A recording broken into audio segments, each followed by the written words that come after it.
Hello, my name is Raegan, and I am with Patrick, Ashley, Jaisel, Allyra, and Saya. Today, we will be discussing how we will implement social capital into our newly developing country, Urbania.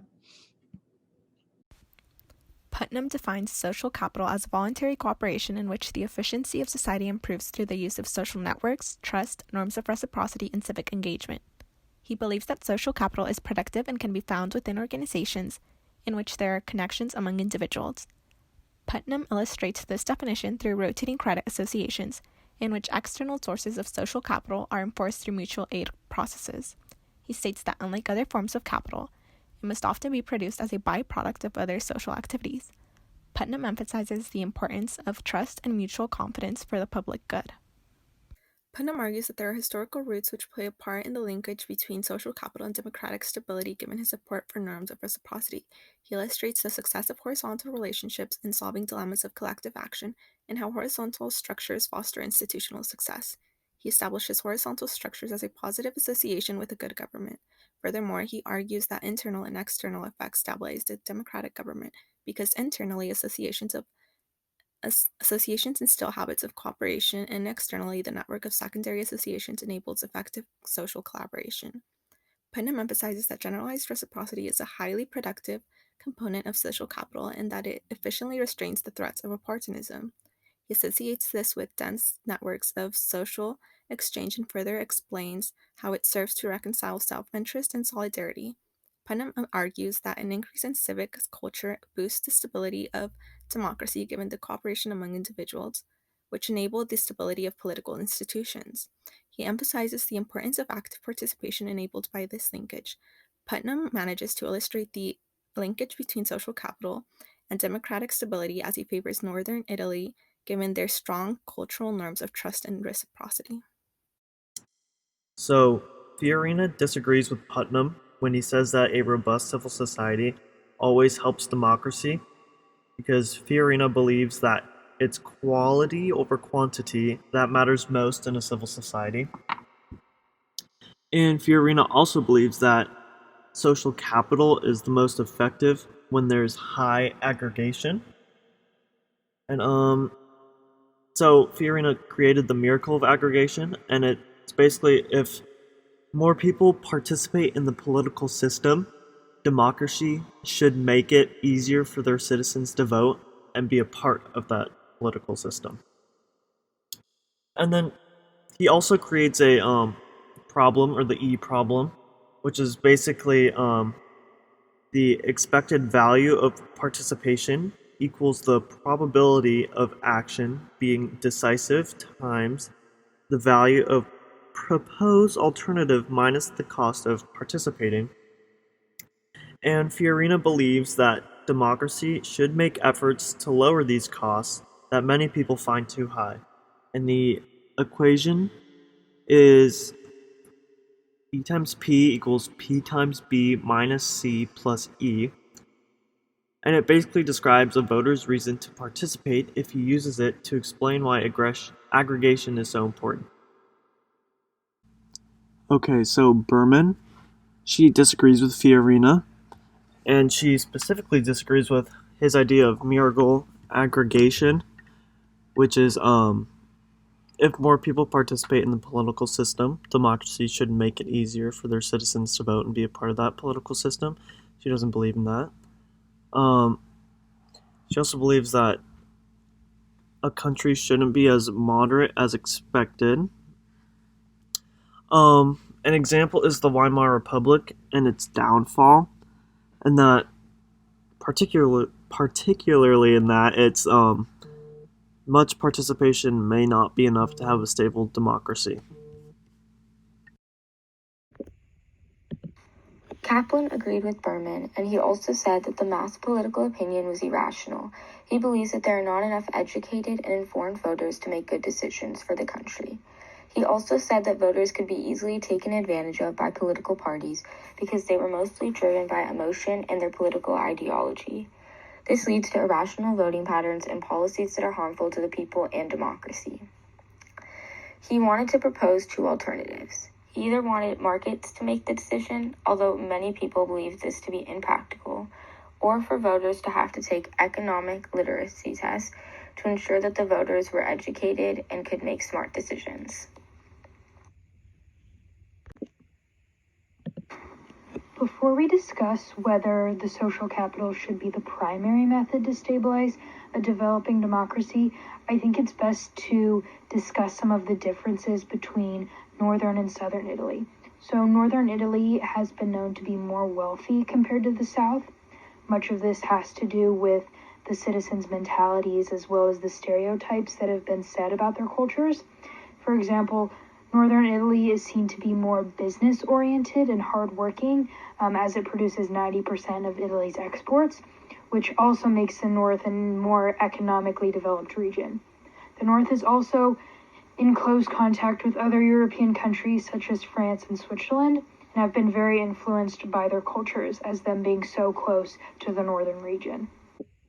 So while the northern Italy was influenced by neighboring European countries, the south was also heavily influenced by Greece and Spain, as these are the two closest countries to the border of the Mediterranean Sea.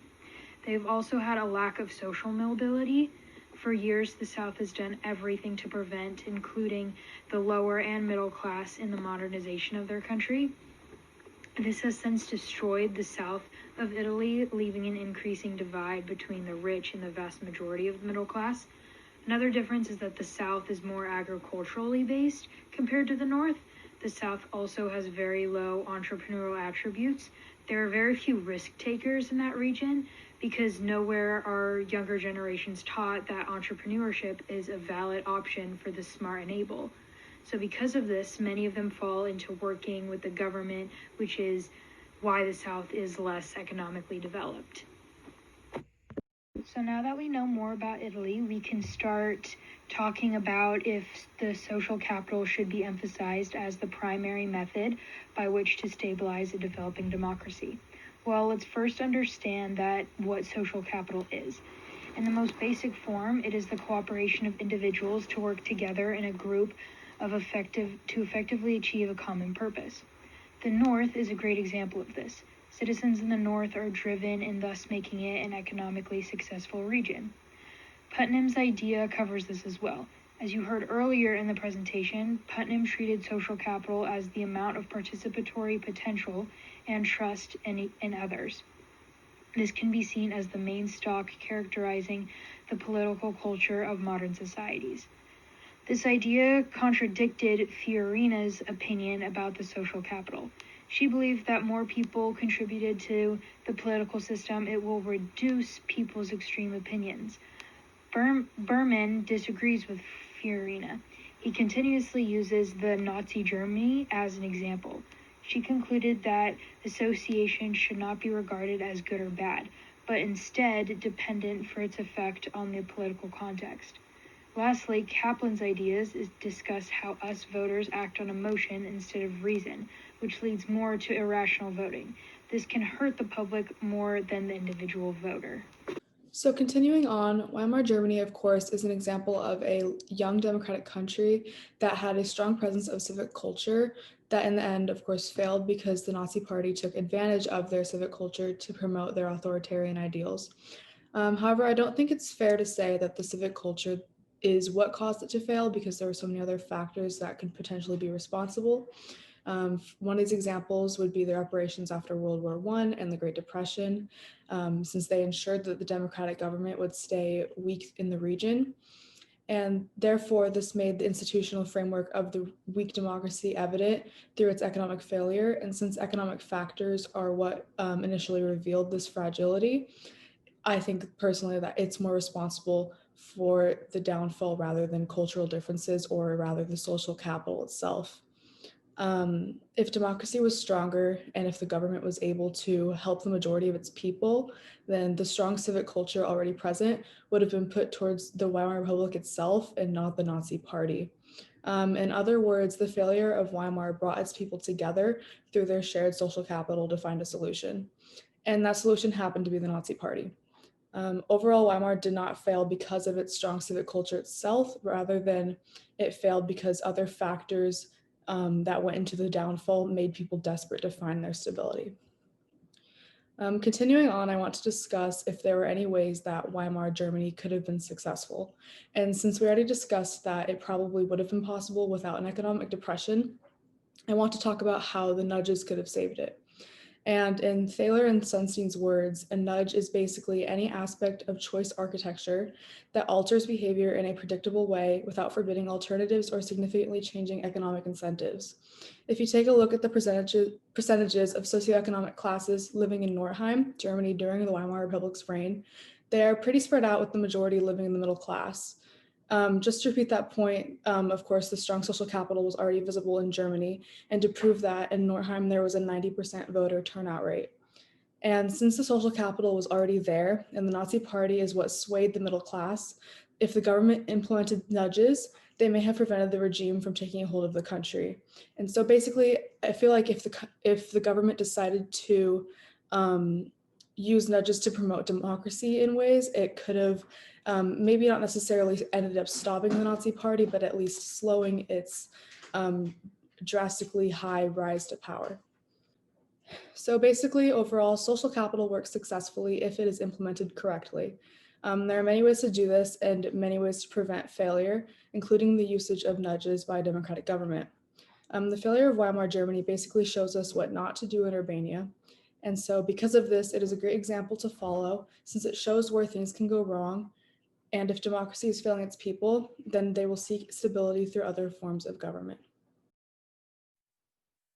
Our group would emphasize the building of social capital as the primary method by which to stabilize a developing democracy, especially in an ethnically divided democracy, as social capital has proven to be the most effective in circumstances involving high diversity and aggregation.